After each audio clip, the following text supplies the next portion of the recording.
welcome back to the workshop. Now, as you can probably guess from this setup in the intro, this week we're working once again on Greg's Land Rover.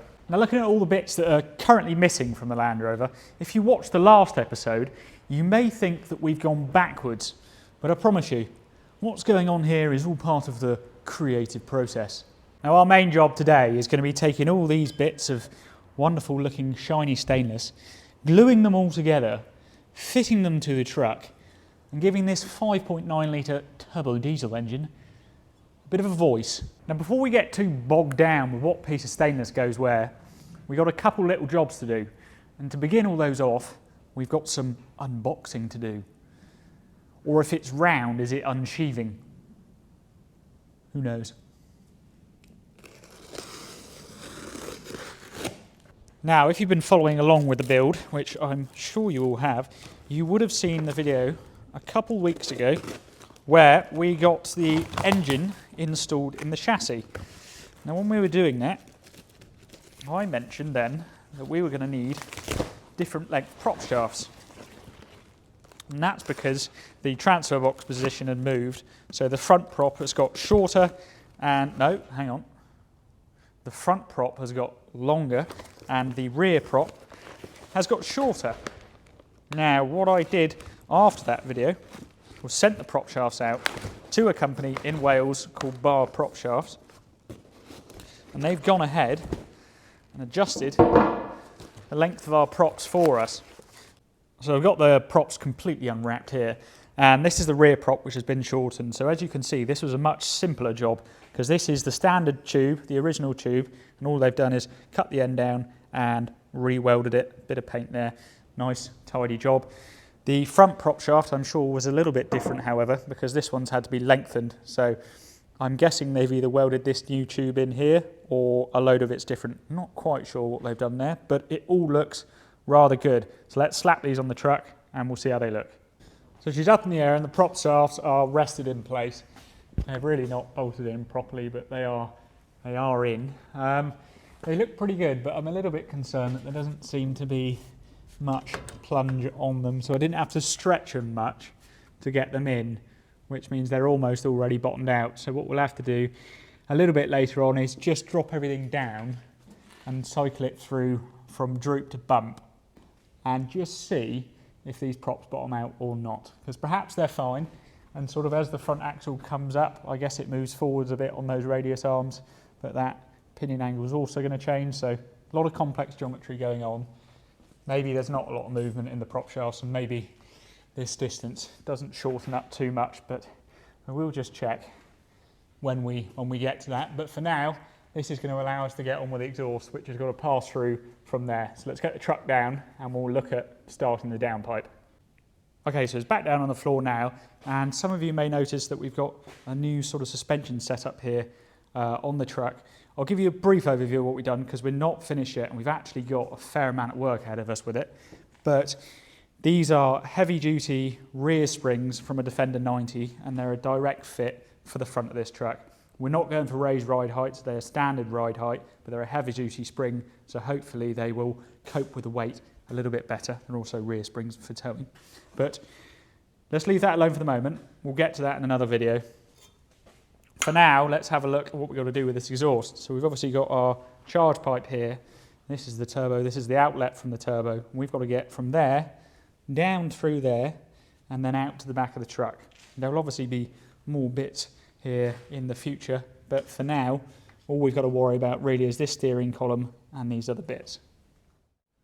So we've got a load of bits here to help us build the exhaust. We've got a number of bends, we've got a nice big fat tip. We've got a straight through muffler. It's going to be hopefully nice sounding but not too loud. We're not going to have loads of silencers in it, but we will have a little resonator just to take the edge off. Now, we're doing the majority of it out of 2.5 inch stainless, which isn't a massive exhaust system. But what you have to remember is this is a bog standard 130 horsepower Cummins that has no intention of ever being tuned up. If we were doing a high power build or any sort of tuning or even a 150 horse engine, then we'd look at trying to fit a 3-inch exhaust in. For this, we're going to stick with 2.5 because it will fit much nicer, make everything much easier. And we will, because we're yobbos, be going to a 3-inch tip out the back. So the sort of Last half of the exhaust will be 3-inch, but that is purely for a bit of sound and a bit of aesthetics. But first of all, let's get cracking and take a look at this U-bend.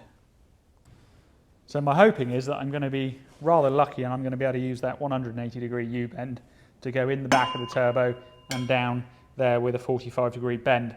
I'm going to have a quick go at this now, see what we can fit in. Hopefully we get lucky.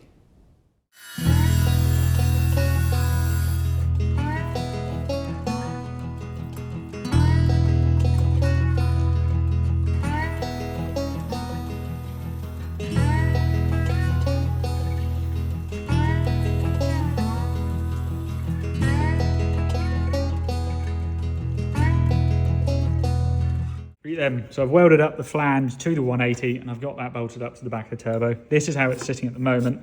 Now, that ain't going to work. What I was initially wondering was whether I could have it like that and run it down there. That's not going to work without shortening the 180 up, taking a bit out the middle there, which will make that radius a bit tighter, which means it's not going to flow as well, which isn't ideal, but you know, it's not too much drama. Now, if we have a look, the other option I was considering, if I can rearrange all of this here. Hang on.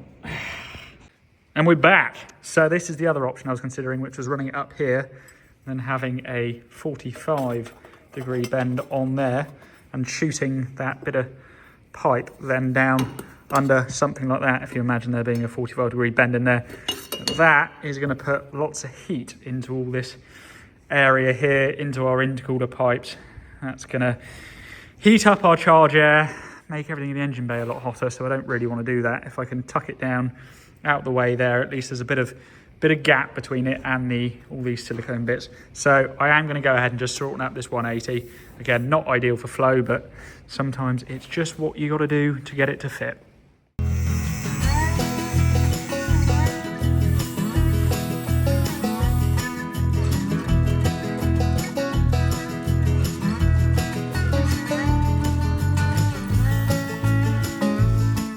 Well, we got the downpipe all tacked together there, all looking okay. Fits rather nice. We've got a flexi in there just to stop it rattling itself to pieces or cracking when it gets hot.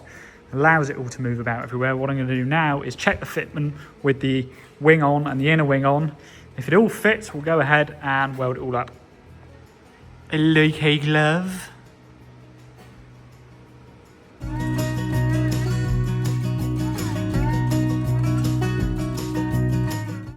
Okay, well that's the downpipe complete. That all looks pretty nice. Pretty happy with that. Did have a little bit of a mess up there.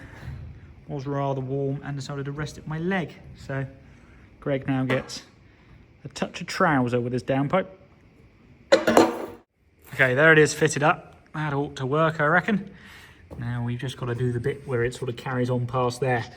But for that, let's have a look with it up on the ramp, I think. Okay, so we're underneath the truck now looking up at the exhaust, and if you can have a look here, so it's kicking over to that way a bit. We want to try and correct that angle and have it come down straight with another piece of pipe. We'll then have it come into a 45 here to level it back out, then go into another 45 to go over, and another 45 to go down the chassis rail all the way out to the back, and then I'll show you what we're doing at the back later on. But for now, let's get some more pipe welded on there at a slight angle. Right, so this is going to be the start of the rest of our exhaust. So we're going to weld this V-band onto the downpipe that we've got in the truck already. That's going to give us another brake and allow us to get the downpipe in and out a bit easier. We're going to weld this onto here and weld this elbow onto the end of here. Now, one thing I've learned with welding these V-bands is you always want to do them assembled and tight.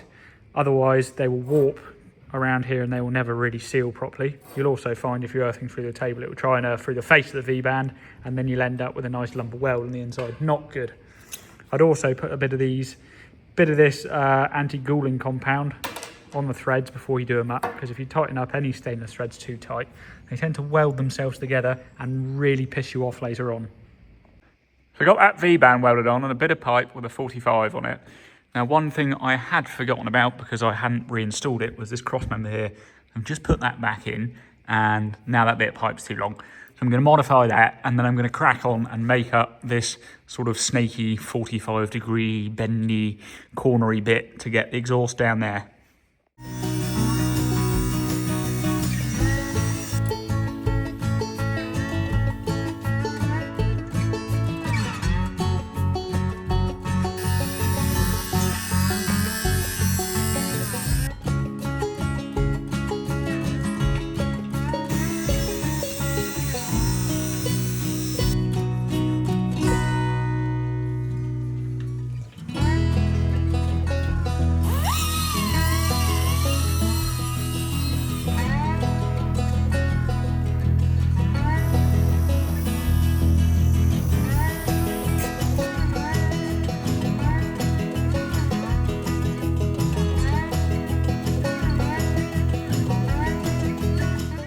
Right, well that's the mid pipe done, at least the beginnings of it. Still going to need an end on that end, but I'll have to measure all that up in the truck. Welding all looks okay. Unfortunately, I've had a little bit more coffee than calories this morning, so I'm quite shaky, and some of it is not quite as nice as I would hope and would like to get it, but it's perfectly functional. I'm going to go and have some lunch, and then we'll put it up in the truck. I'm now fed, and the jitters are calming.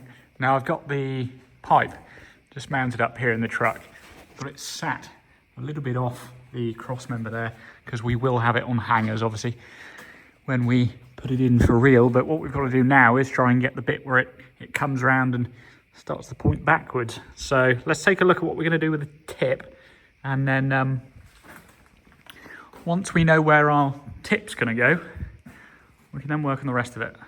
So this is our 3-inch exhaust tip. Now originally the exhaust came out here, and it just sort of, it had an elbow on there, and it just came out around here and just filled up this whole area with exhaust.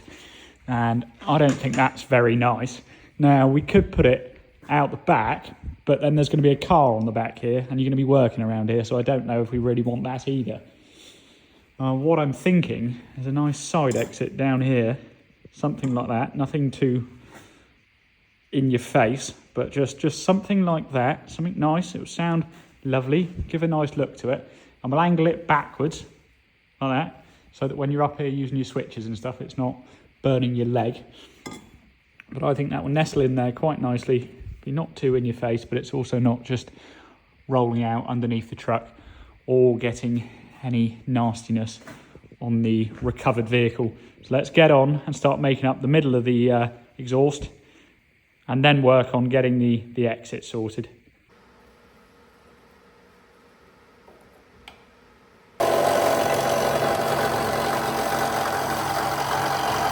Cut this corner out the side step here, and this may look a bit extreme and a bit nasty, but I'll cover that all over later on. What I didn't want was the exhaust to be the lowest point of the truck, so what we're going to do is just nestle that up in there, something like that, and then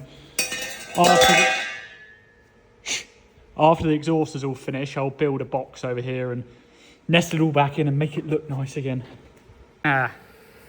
Caffeine-induced Parkinson's has calmed down a bit since a bit of food's gone in. That's good news.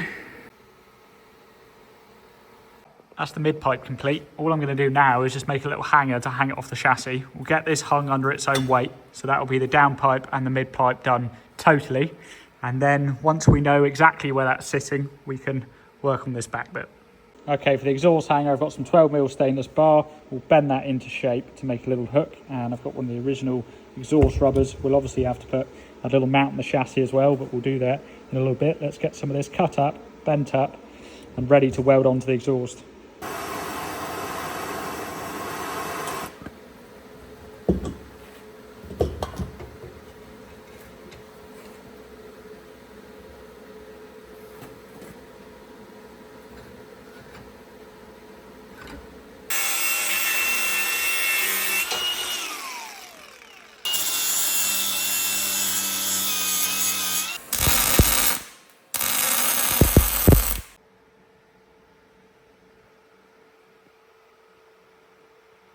Okay, so that's the last half all tacked together. All we've got to do now is just wipe down the joints with a bit of acetone, clean them up a little bit, fully weld it all, and then we're pretty much there. We'll have one more hanger to do on the end of the exhaust, but very, very close.